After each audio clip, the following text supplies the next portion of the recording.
is up, boys? Welcome back to another episode of Masapan Futbolero, and today it is knockout round time as we concluded the group stages just yesterday, last night. And right now, at the time of this recording, we just witnessed Canada defeating South Africa in the knockout stages. So, congrats to Canada for reaching the round of 16. But we're just going to be focusing on Mexico versus Ecuador, as the game will be played on Tuesday at the Estadio Azteca. And I'm not gonna lie, I'm actually really nervous for this because this is probably the worst case opponent to face. In general, I think this could be it. Like this is when the real World Cup starts. If you guys like the video, make sure you like the video, subscribe if you enjoy the content.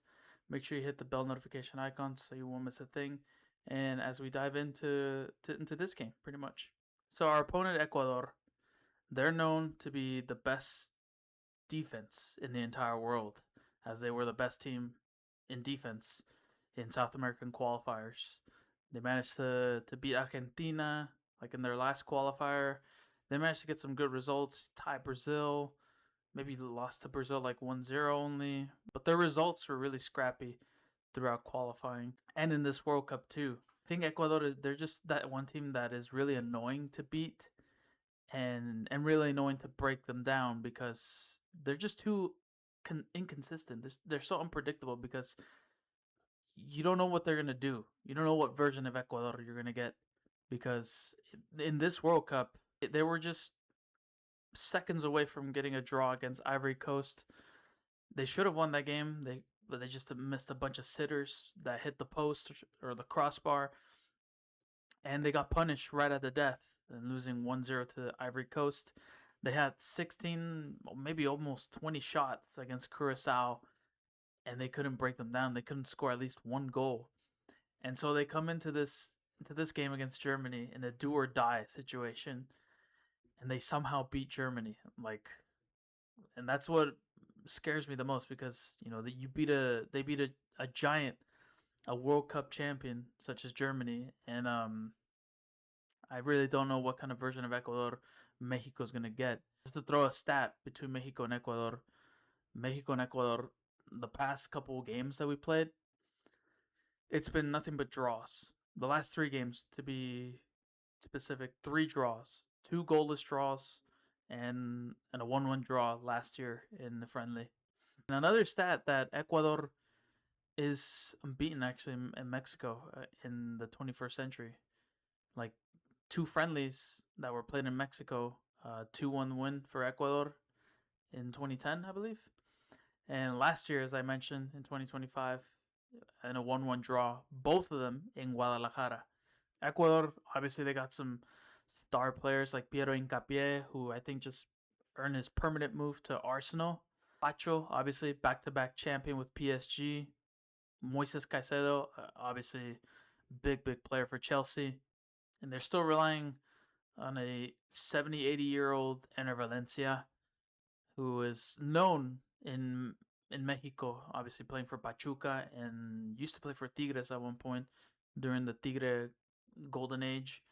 But I don't think he's like the most dangerous player for us Mexico. I mean, he didn't show up to any of the games that we played against him. Last time that Mexico and Ecuador played in a competitive game was the Copa America 2 years ago. That ended in a goalless draw. One of our darkest days in Mexican history. But I believe in this team. I believe in this team that could get a result. It will be ugly. It won't be really pretty. I don't think we're gonna score in normal time, but I think it'll have to come down to extra time. I'm hoping not penalty kicks because I don't know. I don't really trust Tala Rangel in penalties. Maybe bring in Ochoa for penalties. Give us a memo moment in a penalty shootout. But I think Mexico can get the job done. I'm going to say a 2-0 win for Mexico. I do believe we're going to keep a clean sheet, another clean sheet. And if Ecuador manages to score first, then I'm actually crapping my pants because after all of that, I think Mexico has the pressure. They do have the pressure behind their backs of into this game in the knockout game, since it's It's a win or go home. My starting 11 that I'll put will be Tala Rangel back in goal. Back four, it is rumored that Edson Alvarez will be starting at center back, but I really don't want that. So I'm going with Israel Reyes as my right back. And I'm going Mateo Chavez as left back. After what he did against Czech Republic, like, you will never see that in as a left back, winning man of the match. This guy was playing free realm throughout that match, playing as a winger pretty much. He could feed you across. He can contribute in the attack as a left back. When have you ever seen Gallardo do that? In his third World Cup, and I really hope this is Gallardo's last World Cup. Like, after this World Cup, I don't want to see Gallardo anymore in the national team. Like, this dude needs to go. He's not even handsome. He looks ugly.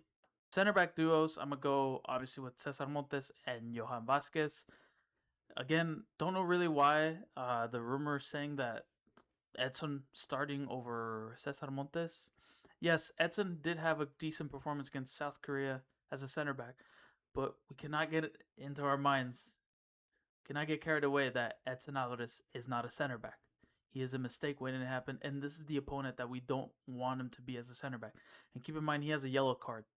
If he gets another yellow card, he'll be suspended for the round of 16. Or I don't know if it's wiped away or not, but someone can correct me in the comments. Cesar and Johan are the go-to center back duos. They provide clean sheet after clean sheet. Those are the main guys to start, maybe for the 2030 cycle, maybe for the 2034 cycle. Midfield is kind of tricky. After what I've seen in these 3 games, Lira did good in the first 2 games. I think I'm gonna go Edson because he's our captain. He's the reason why he's Mexico's captain. He played really good throughout the entire group stage. Made a good cameo appearance in the first game. Had a brilliant masterclass as a center back in the second game, and in the third game he was quite decent, looking really defensive, even though he was clumsy on that yellow card that he got. Attacking midfields, that was rumored Gilberto Mora to start, and I think Alvaro Fidalgo, which will be the perfect midfield for us. And I would stick to that midfield. Edson Alvarez, Gilberto Mora, and Alvaro Fidalgo is the perfect midfield trio. And I really hope Vasco does that, because it's crazy that we haven't found our identity in the midfield. And we're no longer trying to test out things. Like, this is the real deal. There's no time to test things out. You had your little testings with Lira, Brian, and Fidalgo in the first game, and then you were going to put Mora in the starting 11 in the second game, but then you go with Romo for some reason, and you bench Fidalgo, and then you bring Mora in the starting 11 in our last game, but you still start Romo. Like, that doesn't make any sense. If Romo starts on Tuesday, I'm done. Like, I don't think we're going to score a goal because he kind of slows our tempo.